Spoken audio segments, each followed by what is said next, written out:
Mark Megan's Weekly Roast. Proudly supported by Cialis for Men. Are you one of nearly 3 in 10 men experiencing erectile dysfunction? Why not have a quick, discreet chat with your pharmacist about Cialis for Men 10mg film-coated tablets, which contains tadalafil. Now available without prescription in pharmacies nationwide. Find out more at cialisformen.ie. To be taken at least 30 minutes prior to anticipated sexual activity. Always read the label.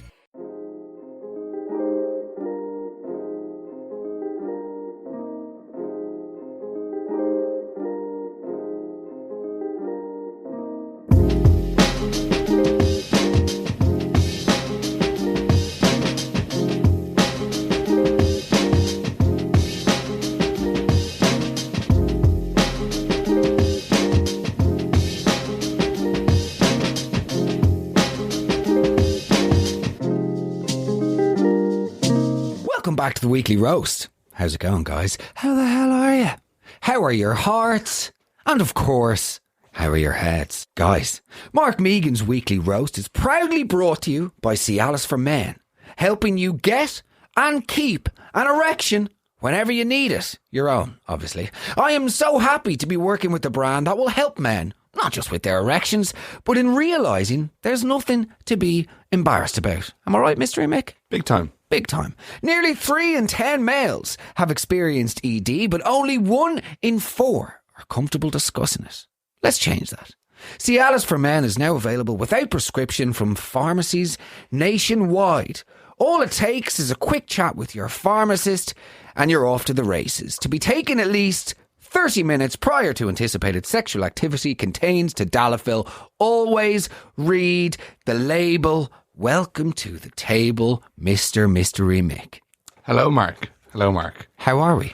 I'm very well. How are you? I'm saying that everything twice today. That's okay. That's okay. I'm fine. I walked through town just there on the way to the studio. Oh, yeah? A lot of Americans. Yes. Big weekend. Big Americans. How comfortable does the average Yank need to be at all times? I've said this. It amazes me, the American sort of insatiable appetite to be perpetually comfy. The clothes. Yeah. Okay. I'm with you. They don't wear trousers. A lot of cotton. A lot of duvets. They're just sort of... They're a unique species, the Yanks. Yeah. I love them, by the way. Yeah, big time. Great people. But they fucking love a bit of comfort.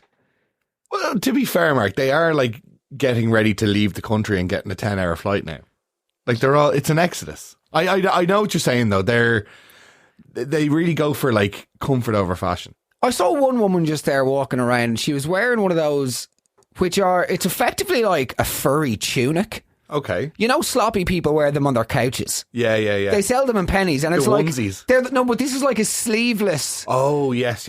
And they call them like a snuggy wuggy or something. Yes. You're a grown adult, and you're wearing an item called a snuggy wuggy watching TV, and there's like Dorito juice and ejaculate all mixed in. Do you know what I mean? Though, nobody ever needs to be that comfortable. Put a fucking jumper on.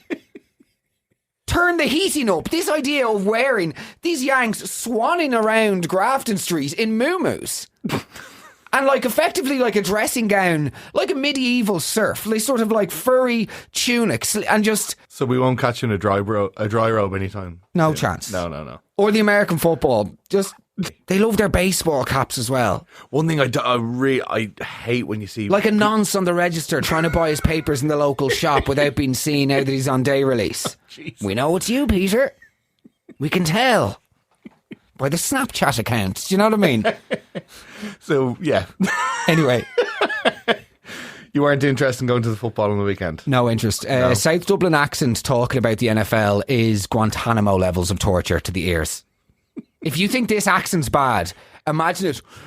No, like, wait till you see my fantasy football team. Like, Labruzi, I put down Labruzi at -4 and then couldn't. Genuinely couldn't. Slice the ears off Van Gogh style, give me the posthumous recognition and bury me outside the town walls because I'm done.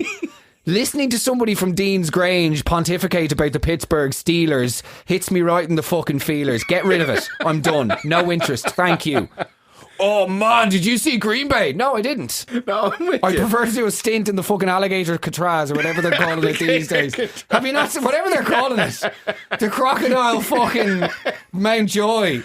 Okay, anyway, Mark, this week's roast, annoying coworkers. Yes, annoying coworkers are, look, hand in hand with adult life comes with having to work with somebody that you don't like. It's just, there's one of those things that goes hand in hand always. Big time. Like lorry drivers and dogging. It does, surely.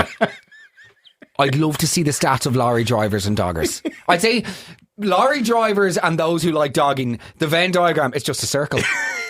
It's just one full Just circle. one shape. Just one literal circle. hole. One hole that they fuck. The horniness. You know when you see those YouTube videos and it's like, oh, look at this guy who can cook a roast dinner in his little cabin in the lorry. Yeah, and fuck it.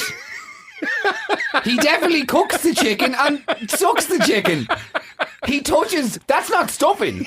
That's fingering. Do you know what I mean? There's something perverted about those little cabins in the lorry drivers. But also any invention. Any invention, whether it's the waterbed, the hamburger, the trampoline, at one point there comes a stage when a man goes, I might shag it. Shagging a Trump. There's definitely been people who've tried to. No? I suppose bouncy, yeah. Anyway, now that we're through the live shows, Yeah. can I share my own story of an annoying coworker? Well, actually, maybe you should share it. Which one? Okay. Well, look, we obviously spoke about it in the live shows, so we haven't on the show. We need to talk about my first week here. You basically nearly getting the show cancelled. Okay, well, yeah, right. So the first ever week, this isn't really annoying as such, but it was maybe erroneous on my end. It's annoying when you dangle the carrot of like working on a podcast and then nearly get the podcast cancelled. Okay, so basically the first week that Michael ever joined the Weekly Roast back in April, was it? We had to join this like company-wide, what was it called? Like a wellness day or mindful wellness day. For the whole anybody who was attached to the company in Ireland, we all had to log in. And it was, presented by like this American lady who had a job title which you just know didn't exist 5 years ago, like Spirit Chief or wellness. You know what I mean? The wellness executive. Yeah. And we're on this Zoom call. We had to have our screens on, which is so insanely boring. And anyway, there's like, I'd say 50 or 60 people on the call. Easily, yeah. 50 or 60 people on the call. A lot of people. Grand, we're all listening, fine. I'm like dozing off, but I'm on my screen. Then all of a sudden I just hear, Mark MIRL, would you like to unmute and come in? And I'm like, oh God. I'm like, sorry, yeah. And she's like, so Mark, answer the question. I was like, I sorry, could you repeat the question? I didn't hear it. She's like, what would be your wellness dream?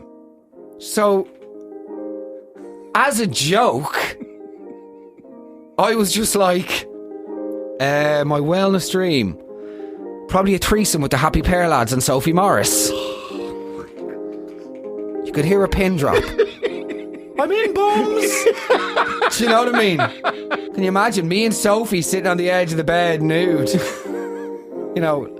Guys, are we doing this? We'll be there in a minute. Do you know what I mean?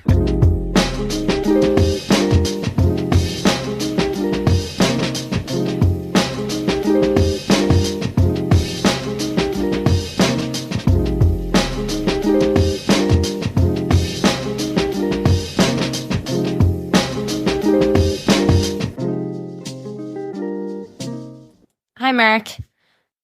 Not sure if this is under the worst colleagues or definitely the most disgusting, unhygienic view on it anyway, but I wasn't working in the place long, and my manager, now we're not sure if he killed the pigeon or if he found the pigeon. Not sure on that point, but decided he would wrap it up in a plastic bag, put it into the fridge in the shared kitchen, and he was going to take it home and cook it. So in the shared fridge where all the other fresh food was a dead pigeon in a plastic bag. No. No. That is no. It didn't happen. It absolutely didn't happen. No, there's no way. A pigeon. You rarely see pigeons ran over, by the way. Really? Yeah. I suppose you're right, yeah. And the sort of the totem pole of sort of common dead birds. Do you know what I mean? You've got like your magpies, your neighbour Pauline.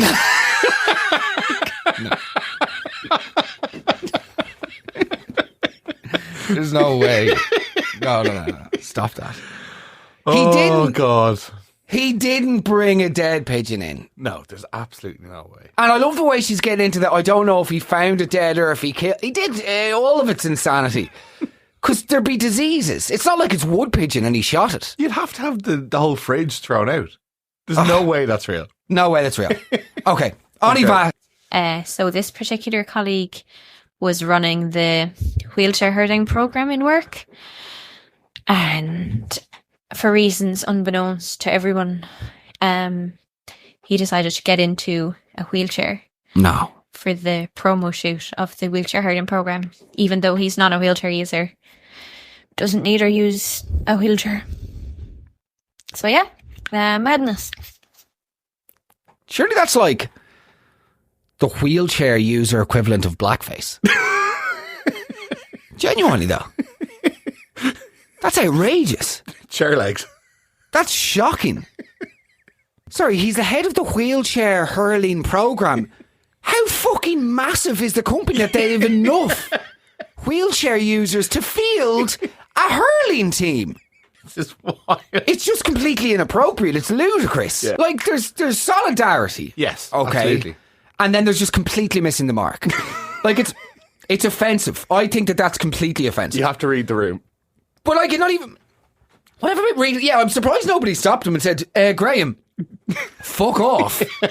Do you know what I mean? Yeah. You're the coach. This is not something. This isn't like changing your profile picture to a French flag. No. Do you know what I mean? No. There's solidarity. There's a very specific reason that people are playing that sport. Like. And you can't be involved. You should. No. Someone should have had a word. I'm trying to think of the equivalent of this. And I'm just struggling to come up with anything. It's a great initiative. Yes, big time. And it's great that they have that program in the company. But it's not great that the guy that they appointed to run the company goes, yeah, sure, I'll just talk out in the wheelchair in the day over. That's not the... No, it's not the point. Put a jersey on.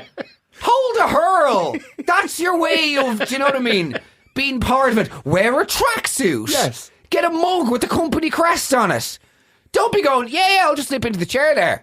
Do you know what I mean? No, that's not the way. That's... He's gone too far. Him legging out to get the timer on the camera, then back into the wheelchair. Fucking a passerby. It's a miracle. It's not a miracle. It's a disaster. It's a complete cultural oversight by the guy running this program. Okay, let's just go. That's mental. Hell yeah, Mark. A place I worked in, about 20 years ago, you used to have to give the reason you were sick, if you had the flu or kidney infection, whatever it was, you had to put it down. Right. But I was working anyway, and this fella rings in one night and he says, here, will you stick us down on the sick? I says, yeah, no bother. I says, but I put down as the reason. He says, I'm in bed with me sister. Is that sick enough for you? Good stuff.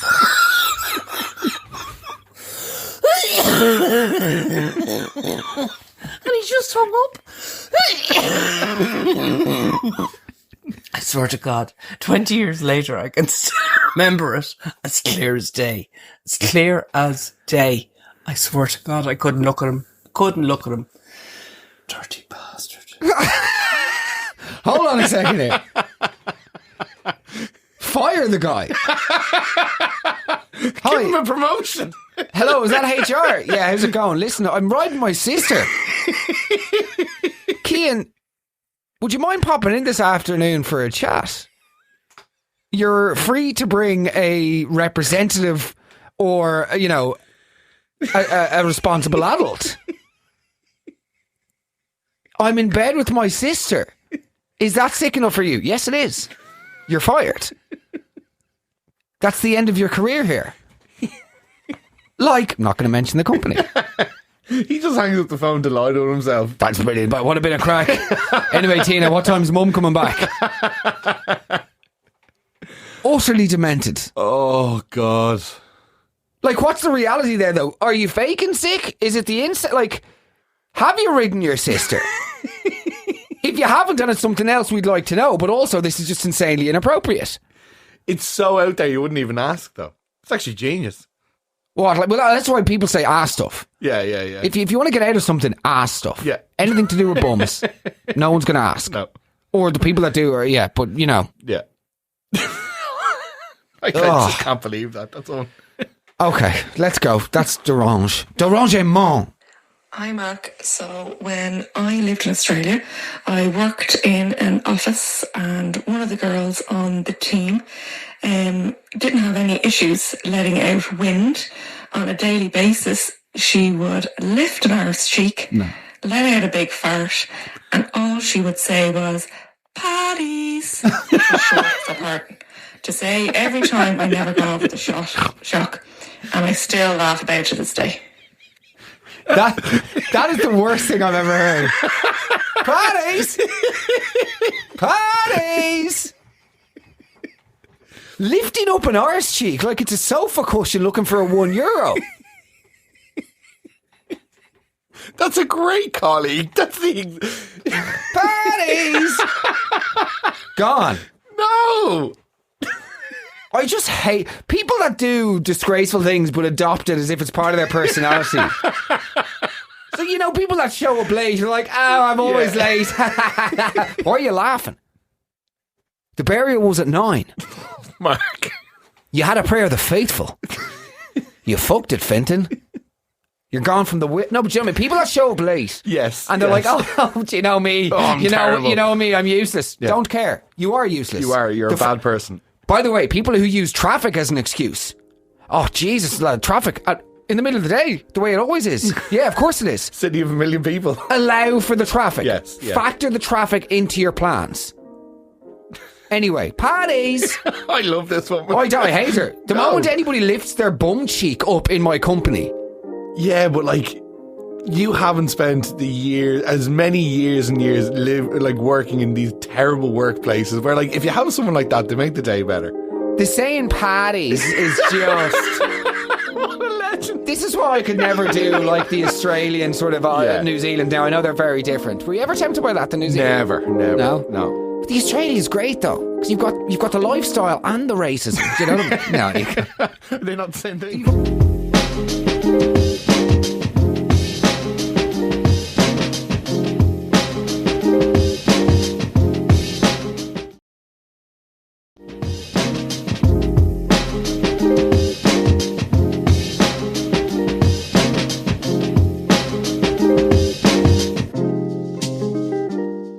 Guys, you are very welcome back to the Weekly Roast. Thank you so much for joining us. If you're new to the show, it's great to have you with us. Do us a huge favour, click follow and subscribe wherever you're listening to the podcast. It means you'll get a free roast, 2 free roasts in fact, delivered to your RSS feed every single week. So just follow or subscribe wherever you're listening. Furthermore, thank you all so much, genuinely, to everybody who came out to the shows in Dublin, Cork, Galway. It was pretty life-changing, to be honest. Huge, absolutely. Like, you have to remember, myself and Michael, like, I hadn't been on stage in 2 years. Michael had never been on stage. I've always had a completely fucked up relationship with the stage and myself. Yes. You know, I can't speak for Michael, but let's be honest. Bad relationship with myself. Loons. 2 loons. 2 loons here. And we just are so grateful to everybody who came out. It was a phenomenal tour, as he calls it. Yes. 3 venues, 3 cities. It was 3 cities. 3 massive cities in a Ireland. bona fide tour. That's a tour. Completed. Nevertheless, thank you all so much for the support. Yeah. Really appreciate it. It's been a very fun couple of months, and there are some astonishingly exciting things happening behind the scenes, which we will be hopefully speaking to you about very soon. But first, I must watch my wife give birth. Sort of a weird way of shoehorning that in. Anyway, let's get back to the show. Hi Mark. So this old lad worked with me in a hospital in Dublin, and every morning he went into the canteen, he bought a fried egg, took off his peach cap, put the fried egg on his bald head, and put the peach cap back on to keep it warm till break time. Lovely, very hygienic. Sorry? This is Roddy Doyle. A senior physician. A man in charge of other people's lives. Yeah. Getting a fried egg, pushing it on top. Is he fucking Humpty Dumpty? Pushing it on top of his head to keep it warm. Just get it later. There's not that much of a dearth of eggs in Ireland. It's not 1842. It's not a seller's market. Do you know what I mean? Yeah. Get the eggs early, quick. The early dog catches the egg. Do you know what I mean? It's ridiculous. The early dog catches the cock. The early surgeon. Catches The early surgeon the kisses the surgeon. virgin. Oh. And then he, tribunal is kind of, no. Anyway, it's completely absurd. Also, just one fried egg with the sort of egg juice dripping down his chinny chin. This is completely and utterly absurd. Also, what sort of cap? This peaked cap, like a 1920s paper boy. Extra, extra. You know those little annoying rats with the shorts and the shoes and the hat. What is this? I have no idea. What is that story? I've Hey mate, two eggs please. Oh well, I have scrambled. No, I'm not wearing that big of a hat. I've just got the yarmulke on today. So if you could just poach them over easy, please. Yeah. You know. Do you want to just come back at lunch? No. Give them to me now. I'm a busy man. This bald fucking cow of mine is operating at perfect egg keeping temperature. Do you know what I mean? Has he heard of a lunchbox? Or a mouth. Or like, just eat the fucking thing. The eggs that you've got on sale there, are they Fabergé? No, they're not. They're from Drumcondra. Cool. I'll be back at lunchtime. They're not that rare. They're not fucking hen's teeth. Do you know what I mean? Loon. Sorry to break the bad news. Sorry, Doc. Sorry, we've got some bad news. No, Doc. There's a fried egg coming out of your cap. Are you the magician here on the ward? Oh, this is a joke. I'm not actually dying. Oh, it's all just a joke. Brilliant, because there's a fried egg dripping out of your eyes. No, I'm dead. Good luck. On y va. Egg y va. Brilliant. Excellent. So we have an unidentified colleague at work who we refer to as either the phantom pooper or the secret shitter. Excellent. So probably from those descriptions you can guess what it is that she does. Accounts. She strikes with no pattern. She leaves her messes on the toilet, on the back of the toilet, and one time even on the floor. No. And we've had lots of discussions about why, and is this a problem? Is it a mental health issue? Is it on purpose because she doesn't like the rest of us? So we just don't know. And every time colleagues retire, we think, oh, maybe she's gone, but she hasn't. So this seems to happen everywhere. Yeah, I feel like this is a pretty common. There's a phantom shitter in most offices. We had it in school. We had some guy. He used to go in. Basically, what he would do is.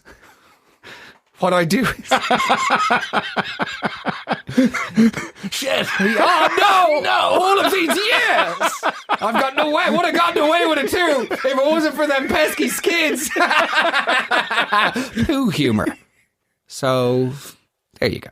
Nevertheless, there was a guy in our school who used to come in and do the soap dispensers. Oh, okay. So he'd lift up the soap, which, by the way, let's be honest, was it soap?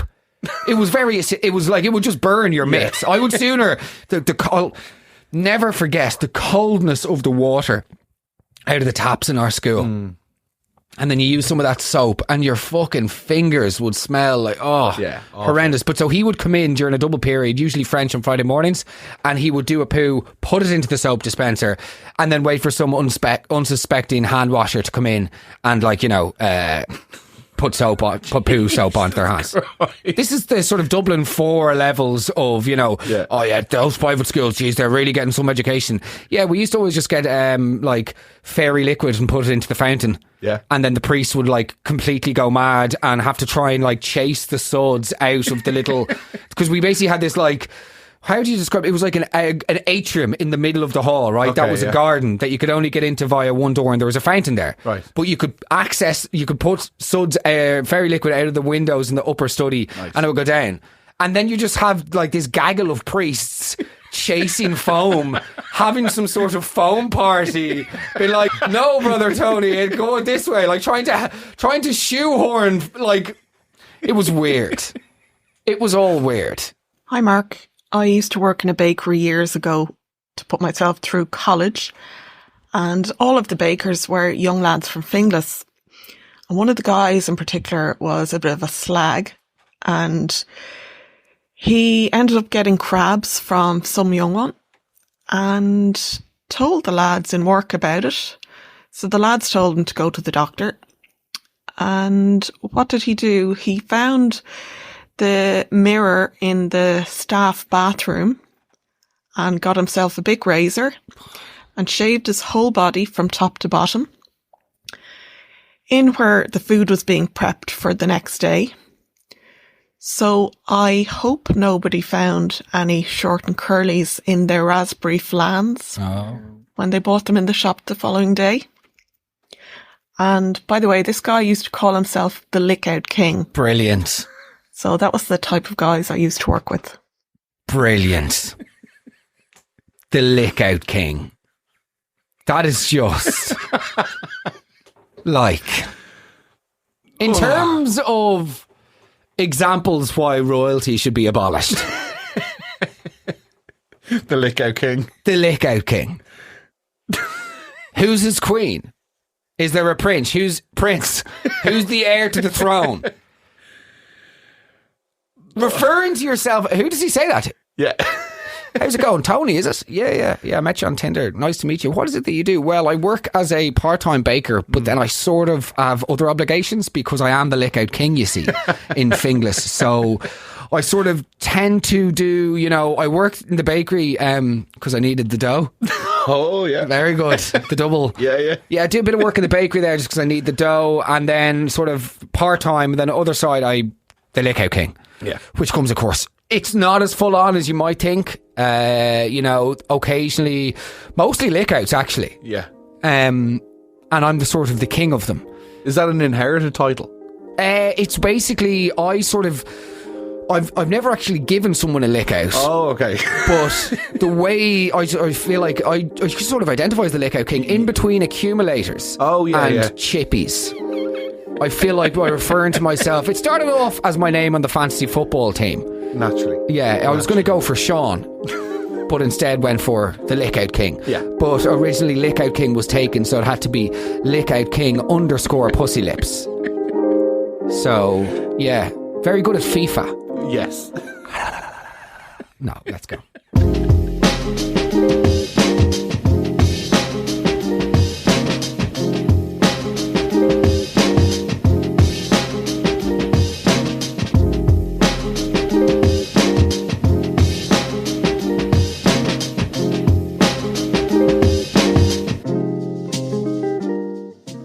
Oh, guys, you're very, very welcome back to the final part of the roast of your worst ever colleague. Hold on to your hats, hold on to your hearts. Without any further ado, I bring to you the final part of the roast of your colleagues. Let's go. I used to work with a guy a couple of years ago. I've actually his manager. But he used to boast to anyone who would listen, and anytime he met someone new, he'd try and maneuver the conversation around your hobbies or what you did in your free time. But he used to have a side hustle in being a writer, and he used to write erotic literature, to be precise. He used to be paid by predominantly Japanese people, his words, not mine, to write erotic porno stories, a lot of fan fiction. Now, I don't know how successful he was. I don't know how much money he made at this, but we sure heard about it and all. There's a huge appetite for horny writing. Yeah? Yeah. There is, though. No, fair, yeah. 50 Shades is one of the biggest books of all time. Yeah. Biggest series, even. Yeah. Yeah. We've had our own run-ins with some erotic literature, Mark. Mr. William Smutler Yates. The one and only. If you're not familiar with Mr. William Smutler Yates, you should probably go back and have a listen. Yes, big time. But now that we've got the shows out of the way, I suppose I can tell you. Yeah. Ladies and gentlemen, there was an update on Mr. William Smutler Yates. That inflection is so infuriating to even say. So for those of you that weren't at the live shows, I was contacted by somebody about, 3 months ago? It was sort of a month or two after the William Smutler Yates saga. Yeah. And this woman said, I think, by the way, I frequently get messages from people saying, I think I'm chatting to Smutler Yates and all the rest. and invariably they're not. It's just like shit guys with shit chat, which is you up. Yeah, literally, like assumingly 97.8% of. By the way, it transcends gender. Shit totally. chat. It's neither male nor female. Yeah. Nevertheless, this woman messaged me and she said, "Mark, I think I'm chatting to William Smuttley Yates," and she started sending me screenshots. At the beginning, I was reluctant. Oh, excuse me. Right. I'm on a 24-hour fast, and I just had some Coke Zero. Oh, yeah. To get the energy levels up. Yeah. And as a result, the people don't need to know. No. They don't care. Parties! Anyway, this woman sent me the screenshots. Okay. Are you ready for this? Yes, please. So if you're listening now, the question is this or is this not Smuttley Yates? Mm-hmm. Hi, Tina. This is his first message. Monday, March 7th, 2025, 10:22 p.m. 10:22. Hi, Tina. Thanks for matching with me, lovey. Smiley face. Hope you are having a fun week in work. Smiley face. Sorry, only replying to now. I was across in Waterford with work till Monday, but finally coming up for air. Sniffs. Yes, Dublin air feels good, lol. What your plans tonight? Are you and the gals going out? Oh my God. So, like, I instantly was like, that guy's a complete pervert. Yeah. But it's not William Smuttley Yates. Also, thanks for matching with me, lovey. Lovey. Unless you're fucking Carl Mullen sitting in his car. Okay? The term lovey is just never appropriate. Hope you're having a fun week. And then, sorry, finally coming up for air. Sniffs? Creep ass. That is just so perverted. It's completely perverted, but it doesn't have the hallmarks. It's not the traditional Smuttley Yates smut. Yes. So I was like, Tina, you're wrong. You might be talking to a loon, but it's not our loon. And then she goes, brace yourself, Mark, and sends me the follow-up message. So he had sent her that at 10:22 p.m. Mm-hmm. She didn't reply. And then at 02:04 a.m., so what? 4 hours later, he sends her this. I found a tennis ball inside an old coat pocket earlier. I dragged it across my face, thinking what it would feel like to have the bristles of your mound against my cheeks. Is that a bit cheeky, lol? It's now gone under the couch. Can't find it. Would love to have you over for a carbonara. You fancy meeting for a cuppa tomorrow, or know someone who might be? That is William Smuttley Yates. He's back. We got him. That is, ladies and gentlemen, we got him. I can't believe they're just doing that, by the way, the Yanks. Anytime. Oh yeah, Bin Laden, we got him. Or was it Saddam they first did it for? It was Saddam. First for Saddam, and then for Charlie. Like, it just, they did do it for Kirk. No, they didn't. Oh, they fucking did. One of them did. He went out and said, ladies and gentlemen, we got him. Oh my God. And they all went, hoo-ha, and the duvet dress tunics all erupted in the air, and Twinkies flew out of their armpits, and an eagle soared with flames out its gooch. America, bitch. Anyway, I found a tennis ball and said, William Smuttley Yates all day. All day. Let's go. Hi, Mark. So, a guy I used to work with in a shop was diabetic, and he made this his entire personality, just obsessed with talking about diabetes. And they had to take a shot every day, like an insulin injection into his leg. But what he used to do is just go into the office, which was my office, by the way. I was the manager. He used to just walk into my office, drop his pants down to his ankles, and just give himself a shot, and then walk back out as if it was completely needed to be more set.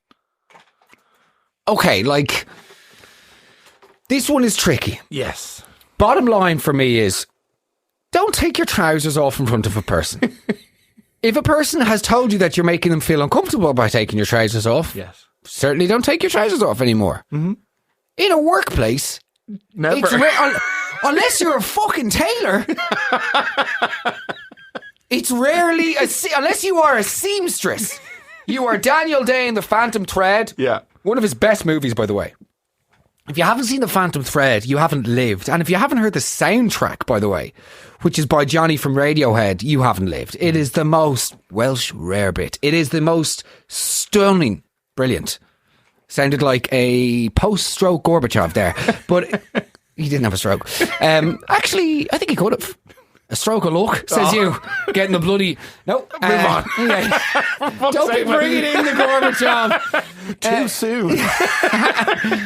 Anyway, sorry, trousers. Yeah, you're making somebody uncomfortable. Stop it. Just Totally stop it. You agree. don't need the excuse. Like, you've got diabetes, not relevant. Paddies! No, put your trousers back up. It's like, another one from the live show. Yeah. So as part of the live shows, some of you might remember, I asked everybody in advance, I said, if you're coming to the live shows, send me an embarrassing picture or an embarrassing story and we'll include it for the roast the audience stage. Because a large part of the live show, my friends, for Good Stuff, was to roast the audience. And it's great. a very funny thing. And I'm actually already having visions of like a Graham Norton style red chair. Very exciting stuff could be happening in the future. Nevertheless, okay, we got this message. And this is one where at the beginning you're very much on side of the person, okay? Big time, yeah. Hi Mark, and I won't tell you from which show, but hi Mark, it will be my birthday on the night of your show, so please don't share my name or details. But 2 years ago I was seeing a boy from a different town and his mum was a total wagon. Fair enough. Used to make comments about my size, horrible, and upbringing when I'd be down in their house of a Friday. Never ever thought I was good for her darling son and had no problem making me aware of that. Mind you, her son isn't the angel or the genius that she thinks he is. Reasonable enough. Apart from the slight dig at the son, you're very much on her side. Yeah. But sorry, overall though. Yes, no, 100%. She's not like... and there's nothing worse than like difficult in-laws. So you have a sympathy. Absolutely. We have both hit the absolute jackpot with our own in-laws. Yes. And that's not, I'm not just saying that because the will. Do you know what I mean? I'm not just saying that because of the property in Clare. I'm not just saying that because I wouldn't mind a house in Doolin growing up. Do you know what I mean? I'm not just saying that for those things because the leafy house in Castleknock. Do you know what I mean? I'm not just saying those things. That's outrageous. Nevertheless. The original message were on her side. Yes, big time. She then follows up with this. Anyway, I took a dump in their attic when they were down in Rosslare one Sunday, as it was just myself and himself in the house for the weekend. He was making brekkie, and their room was on the top floor, so I walked into the attic that way. Don't know what came over me, but it felt funny at the time. After a few days, I heard from the BF that she was blaming the husband, who is a weirdo, she says, for a rotten smell, but eventually she went into the attic and found the poo. A poo-poo of the mouth. I broke up with him about a month later anyway, so I don't know what happened in the end, but the last I heard of it was that the man was truing to sew the plumber. She spells sew like knitting needles. I do still cringe when I think back on doing the poo. I have a very good job and my current BF would be mortified. He's also on good money. Not relevant. Anyway, I took a dump in their attic. Straight in. On the revenge there. Outrageous. When they were... Sorry, my indigestion, whatever you want to call it. When they were down in Rosslare one Sunday, as it was just myself and himself. How is that what you think to do? Like where does your brain go? She's been a bit snide recently. Yeah, I should defecate in the upper part of their house. I don't know. You know when we were in Cork? Yeah. I was going to the gig, to the venue in Cypress Avenue, and I got a taxi from the venue, or from the hotel into the venue. The Cork taxi driver was like, so what are you doing down here? And all the rest. That's a terrible accent. It wasn't like that at all. But he was like, so what are you doing down here? I was like, comedian. And then he did that thing, which they all do, where they're not taxi drivers, but just people that are like, do you know who is funny? Brilliant. Who? Kevin Hart. Okay. Is your stuff like his? Slightly different. Tonally. Culturally slightly different. Yeah. We've had separate contexts. Yeah. Do you know what I mean? Anyway, I tried to like win him over, as I do with essentially everybody, because deep down I have a vacant void in my soul where ultimately I just want to be liked and adored and accepted. And then maybe if everyone else accepts me, I'll begin to accept myself. The lifelong pursuit of self-compassion continues. Anyway, I was like to him, telling him about what's on the show, and he wasn't giving me anything. So I told him this story. Be like, this is definitely going to get a laugh. What's funnier than a poo on a roof? Do you know what I mean? And he literally looked at me in the rearview mirror and he goes, doing a poo in the attic? Who does she think she is? Anne Frank? Brilliant. Delighted with himself. I gave him like a laugh, and then he was like, The diarrhea of Anne Frank, am I right? Okay, just enough, mate. Like, enough about the That's Anne when the AirPods go That's in. when the AirPods go in. You go, sorry, I have to take this call. And then you're just listening to Farmville in your headphones. Always with the Farmville. Hi, Mark. Love the cod. Yes, so at a Christmas party a couple of years ago, myself and one of my colleagues were sharing a room. She was married. And come that night after being in the residence bar, probably back to the room about 4:30 in the morning, went into bed, thought no more of it. 2 separate beds in the one room. And I woke up about 7:30 in the morning and to a lot of rustling going on in the bed beside me. I looked over and there's sort of giggles and stuff. So I just got up out of bed, ran into the bathroom. And when I was in there, I heard the bedroom door closing as the other person left. But when I came back out, she was crying and all apologetic. And oh my God, what am I going to do? So there you go. Work with it. If there's one thing that drives you up the wall, it's cheaters crying. Yes. After they've been caught. Yes. What am I going to do? I just don't know. I've all fucked it. Yeah, you have. Yeah. Yeah. And do you feel guilt and remorse? Or are you crying at the hopelessness at you've been caught and there's no way out? I would argue it's the latter. Totally agree. Totally agree. You were doing the missionary beside Susan from accounts 4 minutes ago. Be like, Carl, keep your voice down. Oh, your fucking breath stinks. Do you know what I mean? Breathe into my neck there. Jesus. Oh no, it's out. It's falling out again. Just give it to me. Hold on. There, okay, go. Oh fuck, she's awake, the cunt. Do you know what I mean? Yes. Carl, the guilt descended upon the realisation that you would know where to turn. Yes. And that's not guilt. That's self-pity nearly. That's, yeah, exactly. It's despair and panic at, oh God, I've done it now. Yeah. Yeah. And there might be a momentary, oh, I shouldn't have done it, but the shouldn't have done it is from being the fact that they've been caught, not the moral implications of betraying their partner in space. And again, I understand relationships are complex and I am in no position to comment on anybody else's relationships or conduct within a relationship. Okay. That's nothing to do with me. There are many reasons why people cheat. There are many reasons why people don't cheat. There are many people who don't cheat that do other things that are as vociferously pig and ignorant and betraying. So don't get me wrong. I am not positioning myself on some sort of moral evangelical steed, sanctimoniously trampling across the dreams of you betraying, decrepit, philandering fucks. Michael, you on that stag in Swansea, sending pictures of yourself motorboating an 84-year-old pensioner at a car boot sale. Oh, you doing then, big boy? Give us a go, your Jim Jams, you said to him. And he said, oh no, I didn't. I don't know why. This fast is not working. This fast, the 24-hour fast, I'm coming up on 22 hours and I am losing cognitive functions. Genuinely. Look, it's given us some great moments today. That's the important thing. Yeah. But go eat something, will you? Yeah, I think I should. Go have a bit of lunch.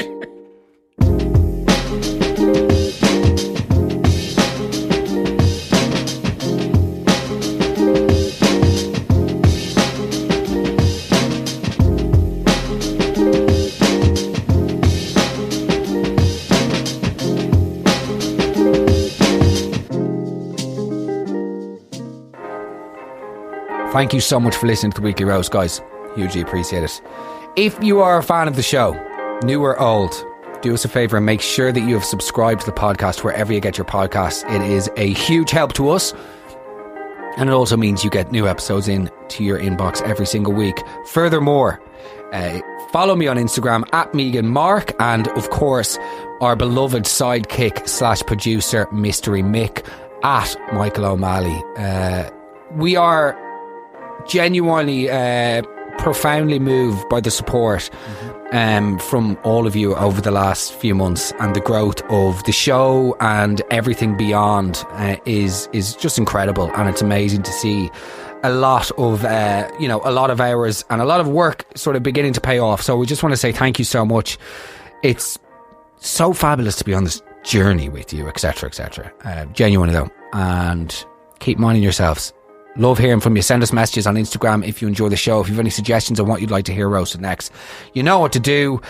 Take care. I will speak to you very soon. On y va.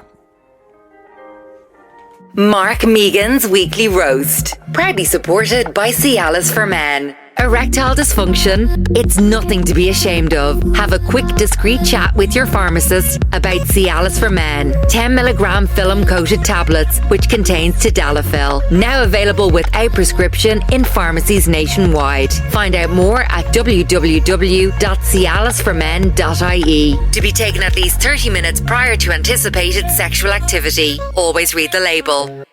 GoLoud. Sounds better with us.